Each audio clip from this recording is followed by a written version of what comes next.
السلام علیکم ہمارے پیارے دوستوں، میں امید کرتا ہوں آپ سب خیریت سے ہوں گے، اور میری دعا ہے کہ اللہ پاک آپ سب کو خیر و عافیت سے رکھے۔ مدینہ کی تپتی دوپہر تھی، سورج اپنی پوری آب و تاب کے ساتھ زمین پر قہر برسا رہا تھا، دھول اڑتی تھی، سناٹا چھایا ہوا تھا، لیکن مدینہ کی ایک گلی میں ایک بوڑھی عورت کی چیخیں خاموش دیواروں کو چیر رہی تھی۔ لوگ دروازوں سے جھانکتے، مگر آگے بڑھنے کی جرأت کسی میں نہ تھی۔ بوڑھی عورت کے گھر میں اس کا غلام سالم زنجیروں میں جکڑا ہوا تپتے صحن میں گر چکا تھا، اور اس کے جسم پر تازہ کوڑے کے نشان تھے۔ یہ وہ زمانہ تھا جب غلاموں کو انسان نہیں سمجھا جاتا تھا، ان کی تکلیف کسی کو دکھ نہیں دیتی تھی۔ سالم جو حبشہ سے لایا گیا ایک سیاہ فام غلام تھا، برسوں سے اسی بوڑھی عورت کے گھر کام کر رہا تھا۔ اس کی زبان کم مگر دل روشن تھا، اس کا سینہ قرآن کی روشنی سے منور ہو چکا تھا، مگر اس نے اپنے ایمان کو لوگوں سے چھپا رکھا تھا، کیونکہ جانتا تھا اگر لوگوں کو اس کے ایمان کا علم ہوا تو یہ کوڑے شاید آخری نہ ہوں، بلکہ اس کی جان بھی جا سکتی ہے۔ اس روز بوڑھی عورت نے سالم کو صرف اتنی سی بات پر مارا تھا کہ اس نے پانی دیتے ہوئے بسم اللہ پڑھ لی تھی۔ یہ سنتے ہی وہ چیخ اٹھی، کیا تو محمد کا پیروکار ہو گیا ہے؟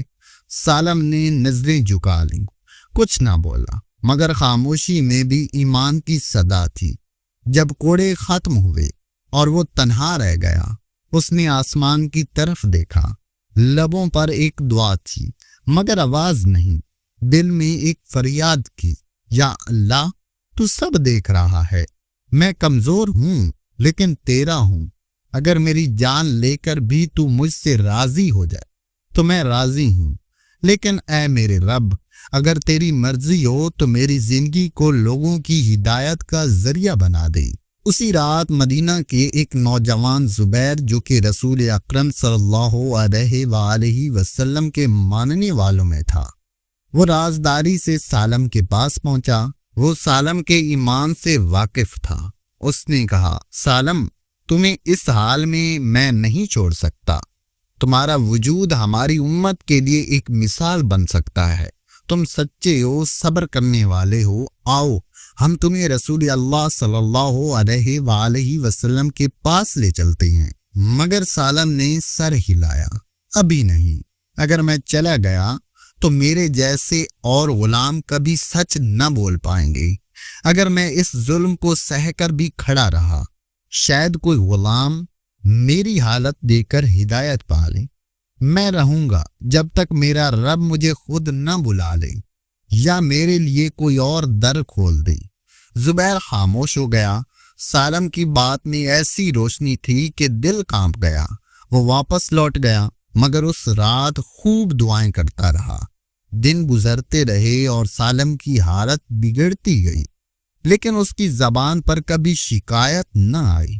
وہ چپ چاپ کام کرتا، زخمی جسم کے ساتھ بھی وضو کرتا، چھپ کر نماز پڑھتا، اور ہر شب رب سے ایک ہی دعا مانگتا، یا اللہ مجھے ہدایت کا سبب بنا دے۔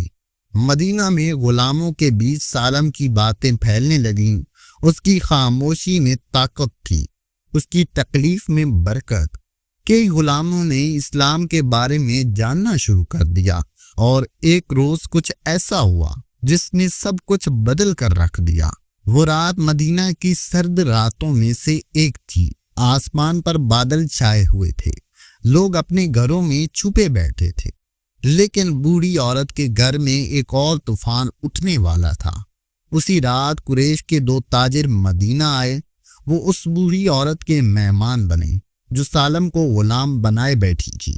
جب انہوں نے سالم کو دیکھا، اس کی کمزور حالت، کٹے ہاتھ، زخمی چہرہ اور جھکی آنکھیں، تو ان میں سے ایک نے پوچھا، یہ کون ہے؟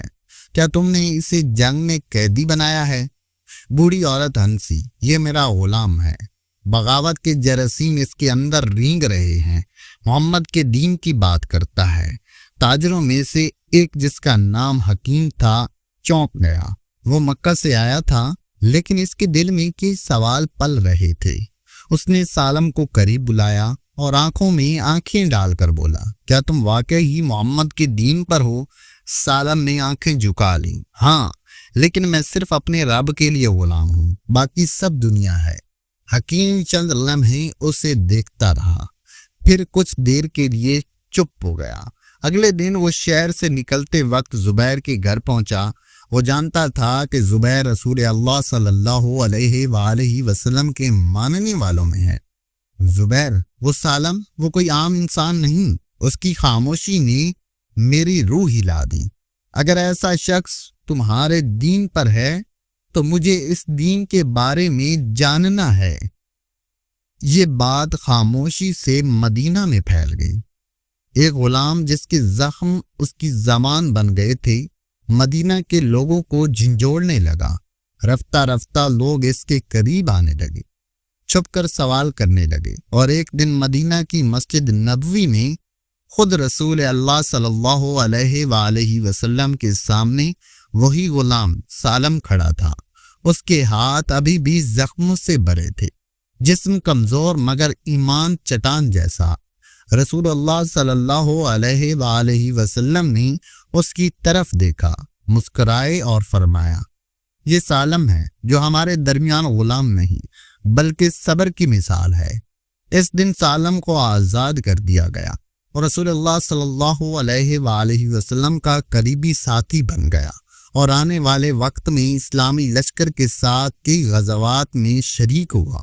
اس کا وقار، اس کا صبر، اس کی خاموش دعا، سب کچھ ایک روشنی میں بدل گئی۔